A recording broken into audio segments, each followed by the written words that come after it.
కాళేశ్వరంపై కాంగ్రెస్ చేసినటువంటి కుట్రలు పటాపంచలయ్యాయని చెబుతున్నారు జలవనరుల సంస్థ మాజీ చైర్మన్ వి ప్రకాష్. ఇవాళ కాంగ్రెస్ చేపట్టినటువంటి మూసీ ప్రాజెక్టుకు కూడా కాళేశ్వరమే ఆధారం అంటున్న వి ప్రకాష్తో మా ప్రతినిధి లివిల్ ఫేస్ టు ఫేస్.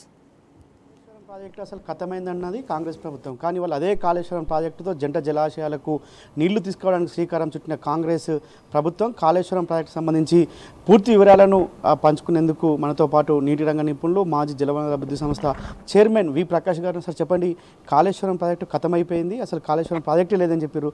వాళ్ళు అదే కాళేశ్వరం ప్రాజెక్టుతో శంకుస్థాపన చేయడానికి సిద్ధమయ్యారు. ఎదురు వచ్చారు అంటే ప్రజలకు అర్థం కావాలి. కాళేశ్వరాన్ని కూలేశ్వరం అన్నాడు, 1,00,000 కోట్లు గంగలో పోసినాం అని చెప్పి మొన్ననే ఉస్మాన్ యూనివర్సిటీలో మాట్లాడాడు. అంటే రేవంత్ రెడ్డి గారు మాట్లాడేదానికును ఆయన ఆలోచనలకు ఆయన చేతలకు సంబంధం ఉండదు. ప్రజలను తప్పుదో పట్టేయడానికి ఇట్లా మాట్లాడతాడు.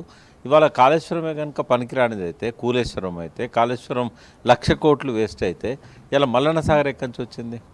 మల్లన్న సాగర్కు నీళ్ళు ఎక్కడి నుంచి వస్తాయి? మేడిగడ్డ నుంచి అన్నారం, సుందిల్ల నుంచి ఎల్లంపల్లి నుంచి నందిమేడారం పంప్ హౌజు, అక్కడి నుంచి గాయత్రి పంప్ హౌజు, అక్కడి నుంచి వరద కాలువ నుంచి మిడ్ మానేరు నుంచి వచ్చేసి మళ్ళీ అన్నపూర్ణ నుంచి రంగనాయక సాగర్ నుంచి మల్లన్న సాగర్. ఇన్ని దశల ద్వారా వస్తుంది. ఇవన్నీ కూడా కాళేశ్వరంలో భాగం. ఇదే మల్లన్న సాగర్ను కట్టొద్దని చెప్పి రేవంత్ రెడ్డి పై ధర్నాలు చేసిండు, ప్రజలను రెచ్చగొట్టిండు. అది 2 సంవత్సరాలు ఆలస్యం కావడానికి కోదండరామును రేవంత్ రెడ్డి కారణం. సరే, వాళ్ళకేదో నష్టపరిహారం ఎక్కువ అడుగుతా, అది వేరు. అది కట్టొద్దనే అన్నారు. ఇదంతా కేవలం ఏటీఎం అని చెప్పారు. కాళేశ్వరం ఎందుకు పనికిరాదన్నారు. మ్యూజియంలో పెట్టాలన్నారు. ఆ 3 బ్యారేజీలను కూల్చాలన్నాడు. ఒకవేళ నువ్వు మేడిగడ్డ లేకపోతే మల్లన్న సాగర్కు నీళ్ళు ఎట్లా వస్తాయి? వీళ్ళకు వాస్తవాలు అర్థం కావాలంటే ఈయన కూలేశ్వరం అన్న ఈ ప్రాజెక్ట్నే మల్లన్న సాగర్ వద్దన్న వ్యక్తే ఇవాళ మల్లన్న సాగర్ నుంచి నీళ్ళు తీసుకుంటుండ అనేది అర్థం కావాలి. ప్రధానంగా ఇవాళ ఏదైతే అదే కాళేశ్వరం పైన సిబిఐ ఎంక్వైరీ కావచ్చు, గోల్డ్ కమిషన్ రిపోర్ట్లు కావచ్చు, ఇవన్నీ ఉన్నాయి. కానీ అదే కాళేశ్వరం ఇవాళ దిక్కైపోయింది కాంగ్రెస్ ప్రభుత్వానికి, ఇవాళ హైదరాబాద్ జంట నగరాలకు నీళ్ళు ఇవ్వడానికి. ఇది ఎందుకు అంటే పదే కావాలని చేసిన ఒక రాజకీయ కుట్ర అనుకోవచ్చా? ఈ పక్కా రాజకీయ కుట్ర. ఎందుకంటే వాస్తవంగా విషం కక్కుతా ఉన్నాడు కాళేశ్వరం మీద. మరి ఆ కాళేశ్వరమే ఇవాళ నీకు దిక్కైంది కదా.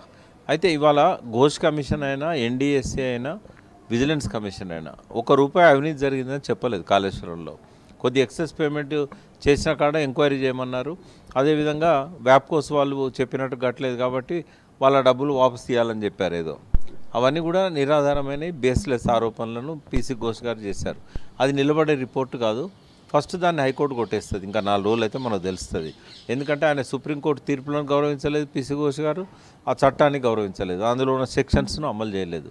కాబట్టి ఆయన ఒక దురుద్దేశపూర్వకంగానే ఆ రిపోర్టు ఇచ్చిండనే ఒక అపవాదు ఆయన మీద పడుతున్నది. కాంగ్రెస్ పెద్దలు అన్నట్టు కాళేశ్వరం కూలేశ్వరం కాదు, తెలంగాణ ప్రజల వరప్రదాయిని, తెలంగాణ ప్రజలకు, హైదరాబాద్ జంట నగరాల ప్రజలకు ఒక జీవధార అయినటువంటి కాళేశ్వరం పైన అవాకులు చెవాకులు పేల్చిన రేవంత్ రెడ్డిపై మరొకసారి విరుచుకుపడ్డారు వి ప్రకాష్. ఖచ్చితంగా ఇది కాళేశ్వరం ప్రాజెక్టు కూలేశ్వరం అన్న మేధావులు వల్ల తలెక్కడ పెట్టుకుంటారు. అదే కాళేశ్వరం నీళ్ళు ఇవాళ జంట జలాశయాలు నింపి వాళ్ళ శంకుస్థాపన చేస్తున్నందుకు ఈ సందర్భంగా వి ప్రకాష్ చెప్పిన పరిస్థితి కనిపిస్తుంది.